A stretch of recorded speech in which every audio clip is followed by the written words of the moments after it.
warahmatullahi wabarakatuh. Alhamdulillahirrahmanirrahim. Halo pemirsa, halo sahabat keren, apa kabar hari ini?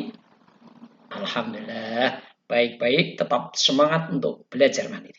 Oke, selamat datang di ruang belajar mandiri Ahmad Bayu. Asa, AC, ASO, Matematika. Sahabat keren, perkenankan Pak Yoyo melanjutkan pembahasan bab peluang sampai pada subbab titik sampel dan ruang sampel. Harapan Pak Yoyo, setelah melihat, menyimak, dan menonton video pembelajaran kali ini, peserta didik dapat satu, menjelaskan pengertian titik sampel dan ruang sampel dari suatu percobaan. Yang kedua, peserta didik mampu menentukan banyaknya kejadian dan juga banyaknya anggota dari ruang sampel. Oke, untuk itu simak baik-baik ya. Jangan di skip. Baik, yuk. Bismillahirrahmanirrahim. Titik sampel dan ruang sampel. Apa sih titik sampel itu? Nah, ini pertanyaan kritis. Gimana, sahabat keren? Oke, yaitu suatu kejadian yang muncul dari suatu percobaan. Nah, setiap kejadian-kejadian itulah yang disebut titik sampel. Nah, banyaknya kejadian dilambangkan dengan NA. Banyaknya kejadian A, NA. Oke, cukup jelas ya. Lantas, apa sih ruang sampel itu? Himpunan dari semua kejadian-kejadian yang mungkin dari hasil percobaan atau pengamatan. Nah, ruang sampel lambangnya S. Banyak anggota ruang sampel lambangnya NS. Nah, ini sahabat keren. Dua hal ini penentu untuk menentukan peluang suatu kejadian. Nah, bagaimana untuk mendapatkan ruang sampel itu? Nah, didapat dengan cara dua. Satu, dengan tabel. Dua, dengan diagram pohon.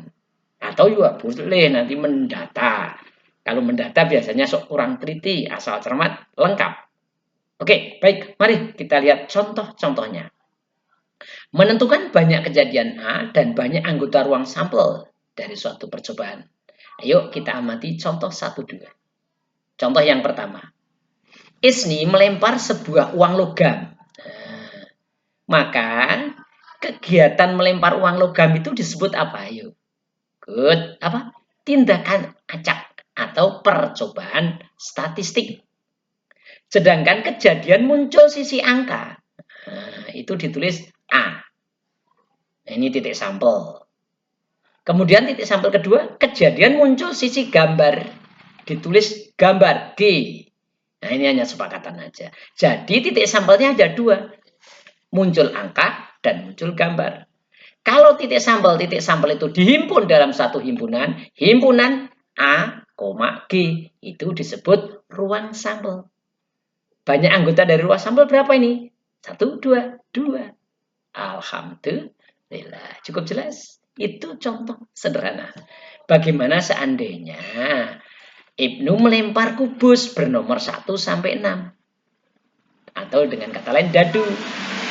Nah, kegiatan melempar dadu merupakan tindakan acak atau percobaan sederhana, percobaan statistik.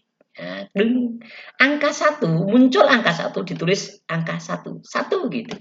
Nih.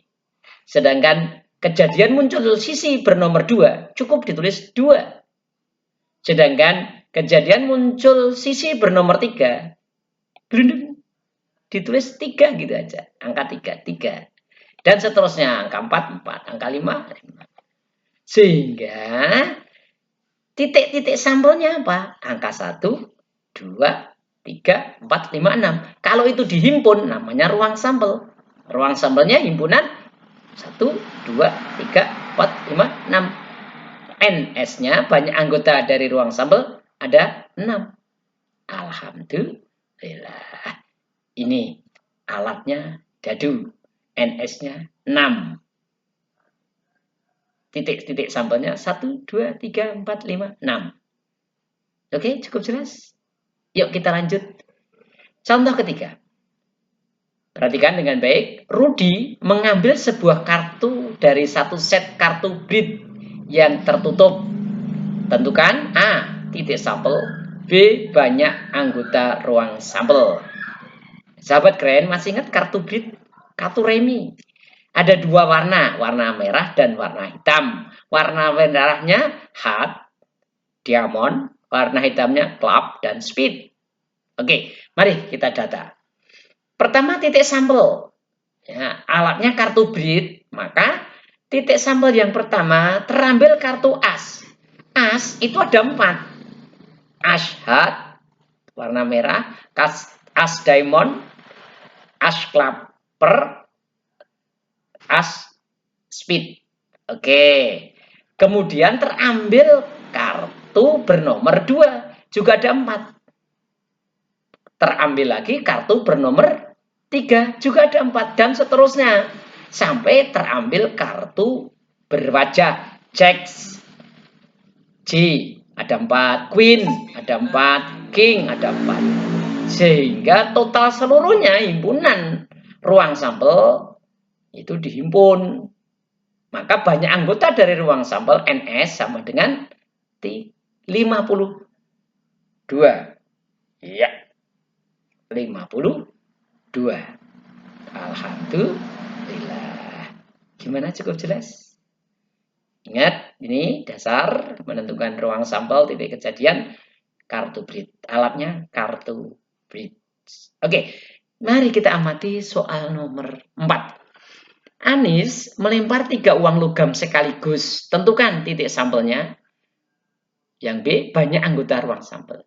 Sahabat keren, untuk menyelesaikan ini, langkah pertama alatnya apa? Oh, 3 uang koin. Uang pertama, ruang sampelnya A dan G. Angka dan gambar. Sisi angka, sisi gambar. N-nya, banyak anggota dari uang pertama itu ada 2. Uang kedua juga sama, ada 2. Uang ketiga juga ada 2. Oke? Sehingga titik-titik kejadiannya atau dengan nama lain titik sampelnya, pertama, kejadian ketiganya angka. Berarti munculnya A, A, A. Ada 1. Kemudian kejadian 2 angka, 1 gambar. 2 angka, A, A, gambar. Terus ini didata, dibalik. A-nya 2, G-nya 1. Kemudian A-nya digeser, G-nya dijadi di tengah. A, G, A. Kemudian G-nya di depan, G, A, A. Udah selesai. Dikombinasi, dipulak balik. Berarti kejadian 2 angka 1 gambar ada 3. Bagaimana seandainya kejadiannya 2 gambar 1 angka? Nah, sama ini dibalik, A-nya digeser-geser. A, G, G, kemudian yang kedua G, A, G, A-nya di tengah, kemudian A-nya di tepi. Ada 3 juga. Nah, yang terakhir muncul 3 gambar G, G, G. Sehingga keseluruhannya ada NS-nya, banyak anggota ruang sampelnya. Ya tinggal dihitung nih, 1, 2, 3, 4, 5, 6, 7, 8. Kalau langsung berarti karena alatnya ada 3, berarti 2, N1-nya 2, N2-nya 2, N3-nya 2. Berarti 2 kali 2 kali 2 ada 8. Gimana kalau dikerjakan atau didata dengan diagram pohon? Ingat uang ke 1, A dan G. A, G dikasih jarak ya. Uang kedua, dari masing sisi A ini, uang ke 1 dipasangkan A, G. Nah, di sini juga G, di sini A, G. Uang ketiga, nah ini uang ketiga. Sama, dari setiap A ini AG, sini AG. Nah, kemudian dari masing-masing kejadian yang pertama A, titik sampel pertama. Muncul 3A semua tadi. Terus AAG, AAG. AGA, AGA. AGG. Nah, dan seterusnya. Gimana? Masih ingat ini diagram pohon? Oke, alhamdulillah. Ada 8. Nah, baik, mari kita lanjut sekali lagi untuk soal nomor 5. 2 buah dadu. NS-nya berapa? Kejadian muncul 8 berapa? Oke, lihat. Dua dadu dengan diagram, dengan tabel, ingat, pasangkan.